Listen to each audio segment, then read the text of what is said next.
વિક્રમભાઈ, ખૂબ ખૂબ સ્વાગત છે આપનું ન્યૂઝ રૂમમાં. હાજી હાજી. વિક્રમભાઈ, આજે સરકારે ફિલ્મી કલાકારોને બોલાવ્યા પણ આપ ઉપસ્થિત ના રહ્યા. પેલો પ્રશ્ન કે વિક્રમ ઠાકોર શું હજી પણ સરકારથી નારાજ છે?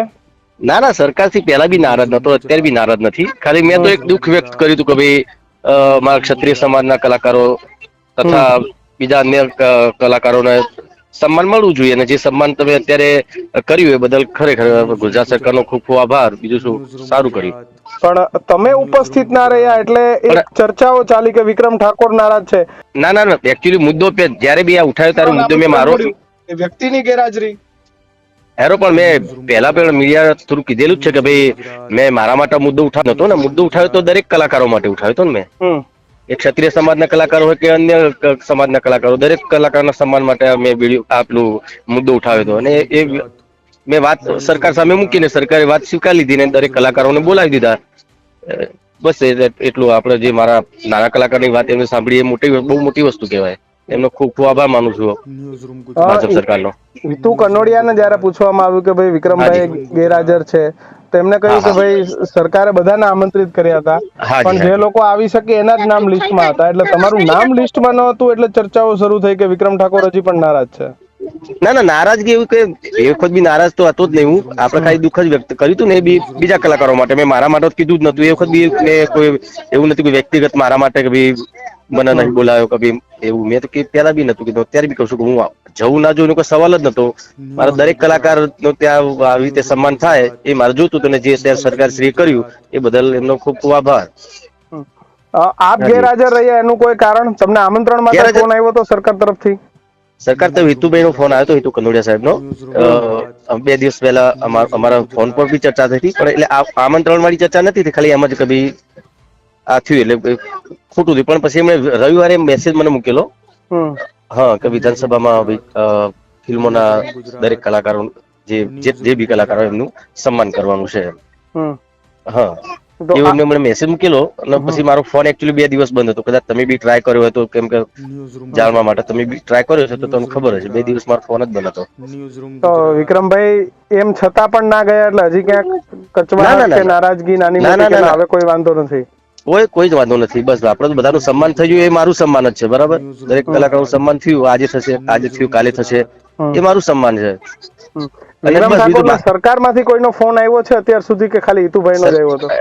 હિતુભાઈ નો અને જનકભાઈ નો આવ્યો તો. આપડે જનકભાઈ નો બી ફોન આવ્યો હતો આજે. એટલે 2 દિવસ પહેલા બી એમને ટ્રાય કર્યો હતો. હા, પણ કદાચ મારો ફોન બંધ હતો એટલે વાત નહીં થઈ ભાઈ. એટલે તમને આમંત્રણ મળી ગયું છે પણ તમે તમારા કારણોસર જઈ નથી શક્યા? આમાં તો 2 દિવસ પહેલા કોઈ ફોન કર્યો છે, પણ મારો ફોન જ બંધ હતો. હા, પછી આજે ભાઈ આપડે જનકભાઈ નો બી ફોન આવ્યો મને, કે તમને 2 દિવસ પહેલા ફોન કર્યા પણ તમારો ફોન બંધ હતો. કઈ વાતો નહીં. પણ મેં ફોન બંધ હતો ગમે તેના થ્રુ દ્વારા કેવડાઈ દીધું તો વધારે સારું રહેત એમ. તો મારે બી મારા જે લગ્ન ના ફંક્શન છે થોડુંક એ રીતનું કઈક કરે એમ. એટલે તમારી સુધી પ્રોપર મેસેજ કન્વે નથી થયું એવું તમે કેવા માંગો છો? હા, પ્રોપર મેસેજ મારા એટલે હિતુભાઈ સિવાય એટલે જે આવતીકાલનું જે છે જનકભાઈ નો ફોન આવ્યો હતો, એમણે કર્યો હતો, પણ કદાચ મારો ફોન બંધ હતો. એટલે એમાં પરફેક્ટ વાત અમારે કઈ થઈ નથી રહી એમ. એટલે કોમ્યુનિકેશન હજી સુધી તમારી સાથે વિધાનસભામાં આવવા માટેનું કોઈ પર્ટિક્યુલર થયું નથી? એટલે કર્યો છે એમ કહું ખરું, મારો ફોન બંધ હતો. પણ કદાચ ઓફિસે આવ્યો હોય એવું બની શકે.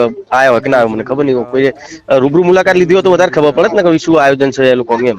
એટલે અને ખાલી હું તો ગાંધીનગર ઓફિસ છે મારી, હું બી જી ગાંધીનગર રહું છું. કદાચ મારો ફોન બંધ હતો તો ઓફિસે ફોન કરવો જોઈતો હતો, અથવા તો પછી તો હવે કેવી રીતે જોવો છો નારાજગી બાદ પણ જે ના, પ્રોપર નારાજગી તો છે જ નહીં.